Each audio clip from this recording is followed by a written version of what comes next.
Hi, everybody. My name is Jim Bennett. I'm a CPA in Michigan, and this is my blog for those of us in audit, compilation, and review. And today we're going to talk about ChatGPT, how it works, how we can use it, and the threat from it. So let's get started. I'm going to share my screen. And the first thing you do is go to openai.com,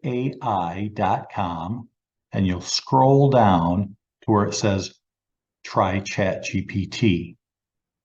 There's some different options, but this is what it comes up with, a screen like this, and you type your query in down at the bottom here. And so I'm going to paste in a query that I came up with. So, what are the relevant assertions and associated risk of material misstatement in a financial statement audit of accounts receivable? So we're in the audit planning stage and we're doing risk assessment. So what are the relevant assertions and associated risk of material misstatement in a financial statement audit, focusing on accounts receivable? I'm going to hit this little button. And you can see it provides us a pretty quick answer. And let's see what it said. So, relevant assertions. Existence. Accounts receivable balances exist and represent valid claims against customers. Risk of material misstatement. There is a risk that some accounts receivable balances may be overstated due to fictitious or non-existent customers or transactions. And so, again, it goes through existence, completeness, valuation. Accounts receivable are recorded at their appropriate net realizable value, considering any allowances for doubtful accounts. Risk of material misstatement.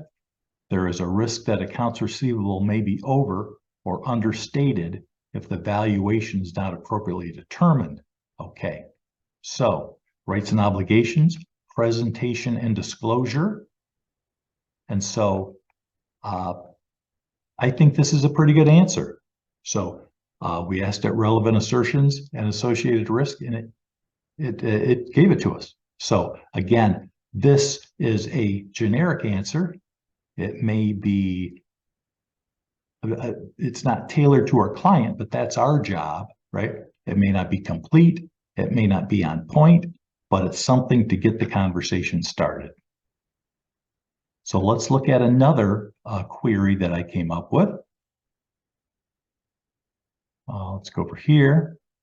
So continuing on that same thread, what audit tests are responsive to the existence assertion and associated risks in an audit of accounts receivable?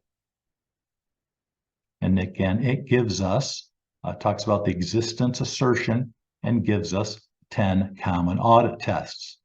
Confirmation, examination of subsequent receipts, analytical procedures, review of sales cutoff. So again, that's a pretty good answer.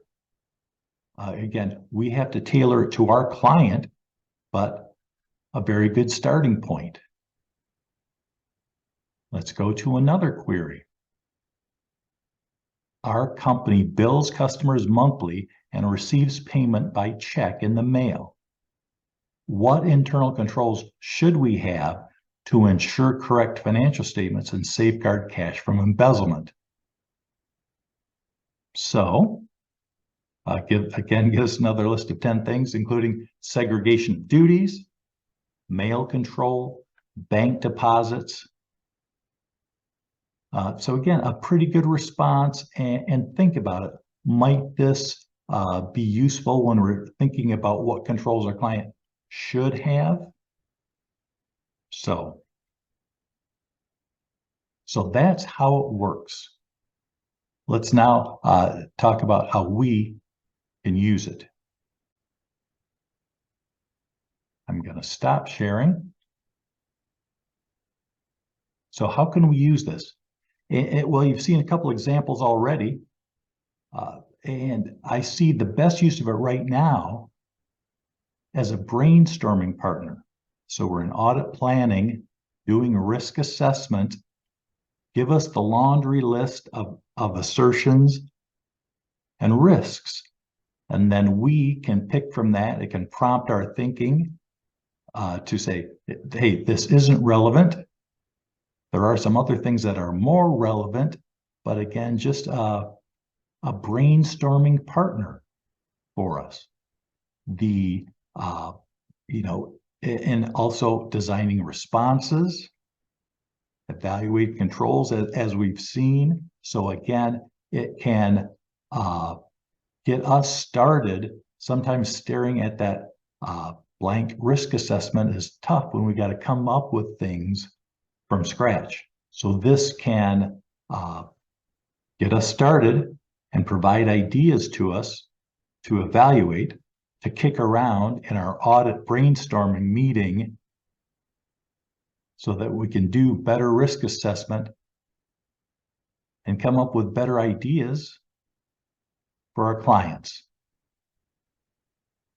So that's how we can use it. And I'm sure there are other uses out there that we haven't even scratched the surface yet. Let me know what you think. So now let's talk about the threat. The threat that I see from ChatGPT is that we'll get lazy and let it do our thinking for us. And think about it. Your ability to think is your most valuable asset.